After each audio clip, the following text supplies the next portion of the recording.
Il y avait bien des étudiants à Starobilsk occupés et dans la région de Louhansk, et ils ont péri après une frappe des forces armées ukrainiennes.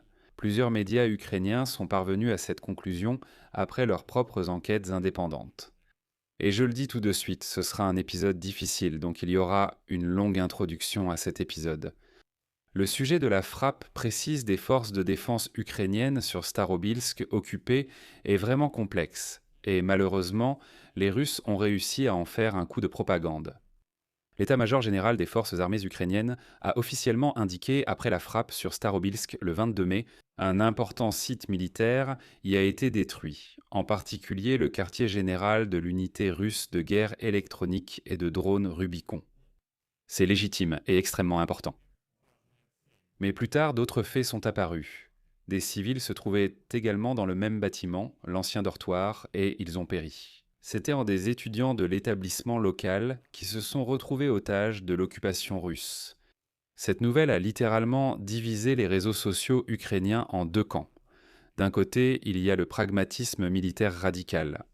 Selon eux, tous ceux qui sont restés sur les territoires occupés et qui y obtiennent des diplômes russes sont automatiquement considérés comme des collaborateurs, et il n'y a aucune raison de les plaindre. D'un autre côté, un choc profond face à la tragédie et un appel à ne pas perdre notre humanité malgré tout. Vous savez, j'ai longtemps réfléchi à savoir s'il valait la peine de porter cette question devant le grand public et de l'aborder sur cette chaîne YouTube. Mais finalement, j'ai décidé d'aborder ce sujet en détail. Pourquoi ? Tout simplement parce que l'Ukraine se bat contre les Russes sauvages, précisément pour les valeurs et pour la vérité. Et par respect pour chaque soldat des forces armées ukrainiennes et pour chaque victime ukrainienne de cette guerre.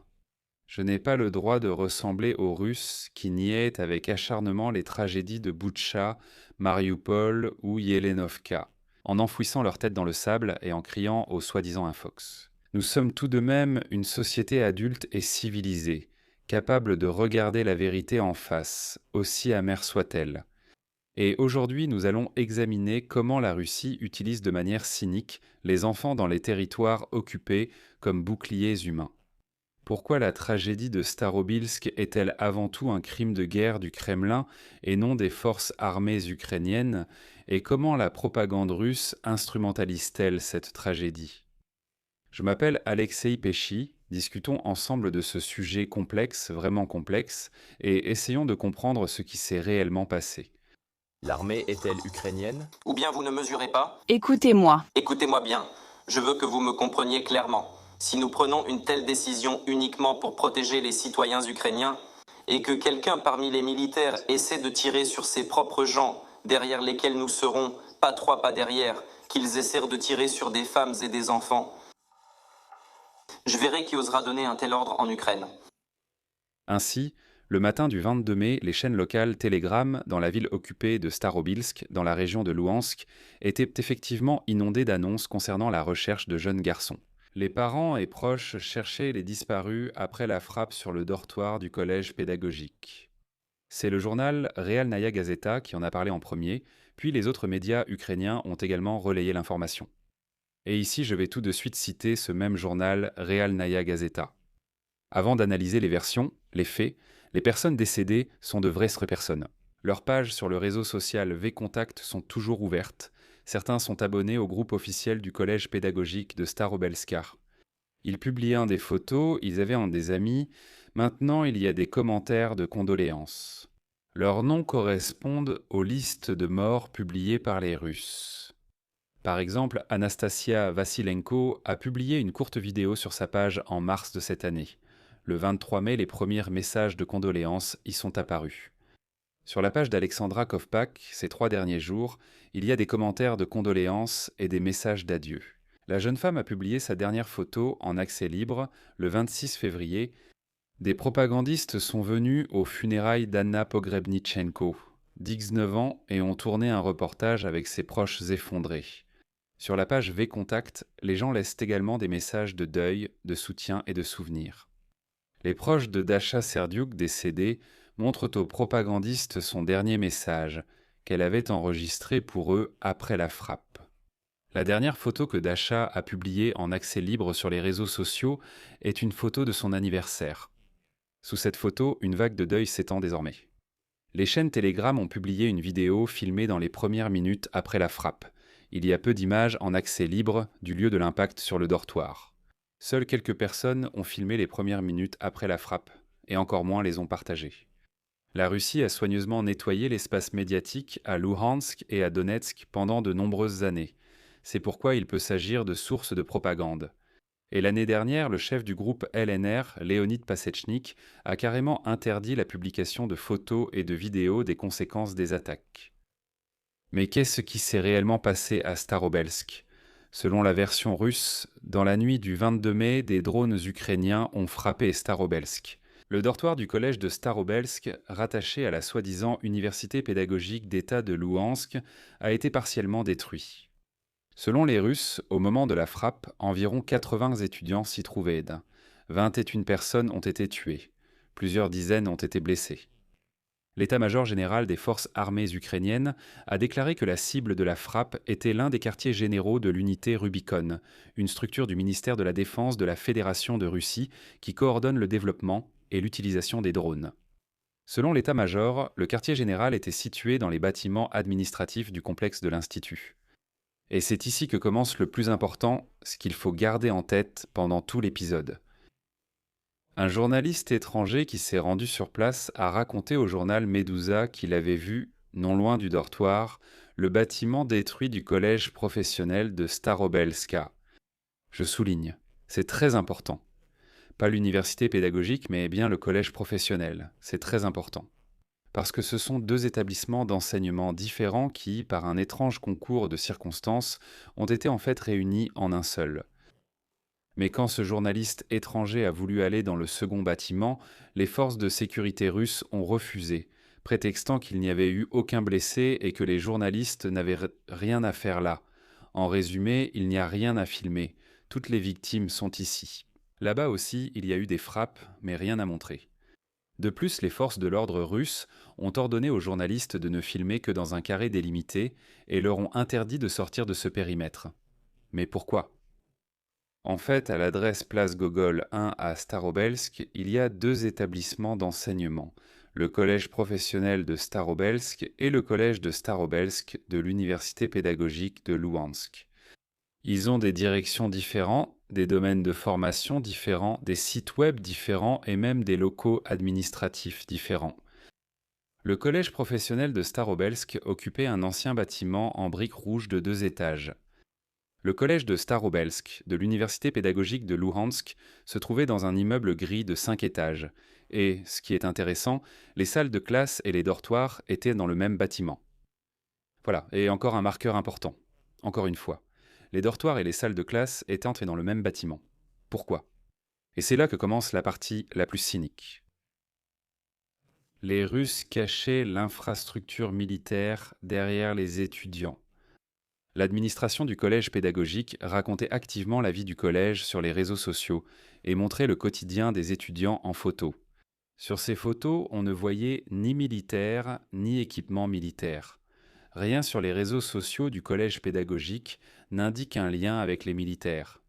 Mais le collège professionnel de Starobelsk, pour une raison quelconque, a cessé de publier des photos avec les étudiants dès septembre 2025.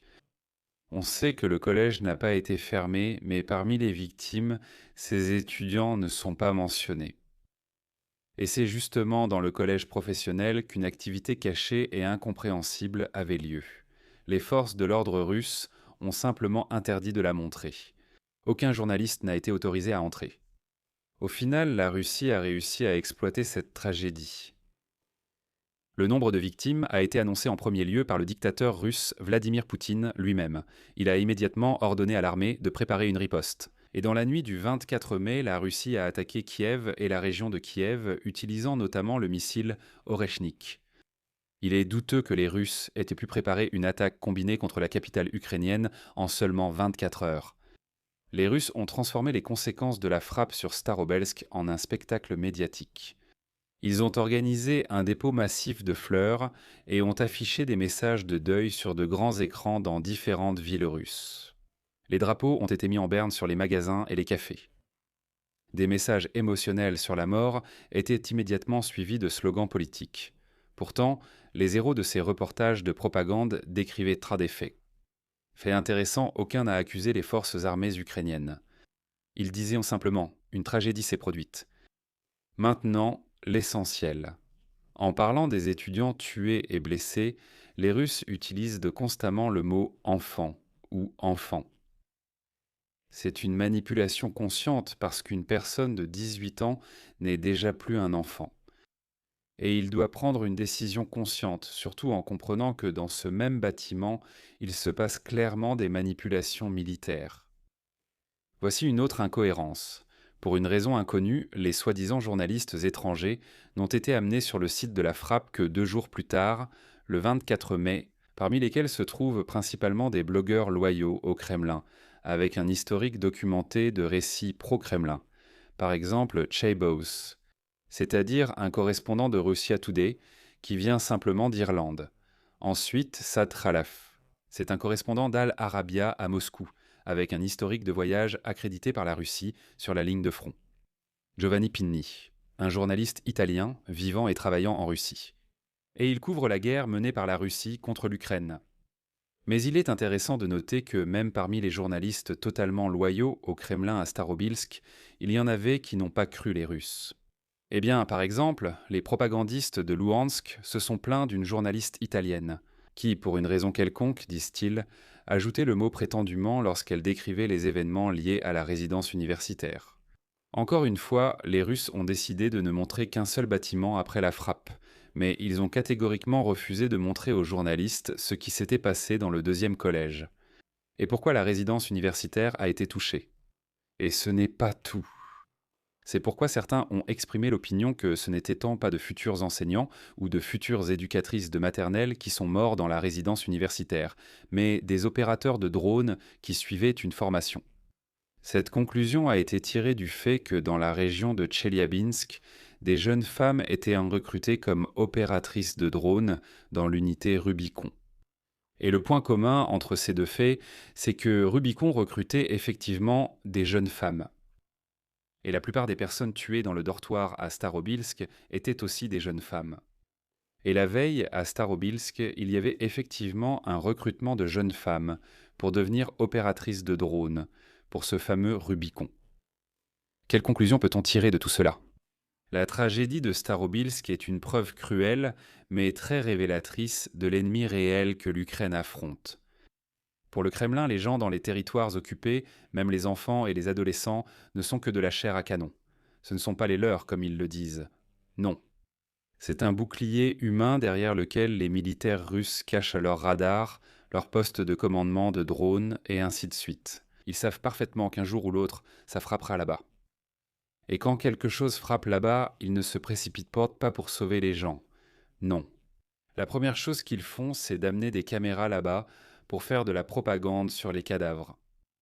Et vous, qu'en pensez-vous ? Écrivez dans les commentaires, discutons de ce sujet ouvertement. Merci d'avoir regardé cet épisode jusqu'au bout. Prenez soin de vous et à bientôt. Qu'ils essaient, parmi les militaires, de tirer sur leurs propres gens, derrière lesquels nous serons. Qu'ils essaient de tirer sur des femmes et des enfants, derrière lesquels nous serons. Qu'ils tentent de tirer sur des femmes et des enfants, derrière qui nous serons, pas devant, derrière. Qu'ils essaient de tirer sur des femmes et enfants, nous serons derrière eux, pas devant, derrière.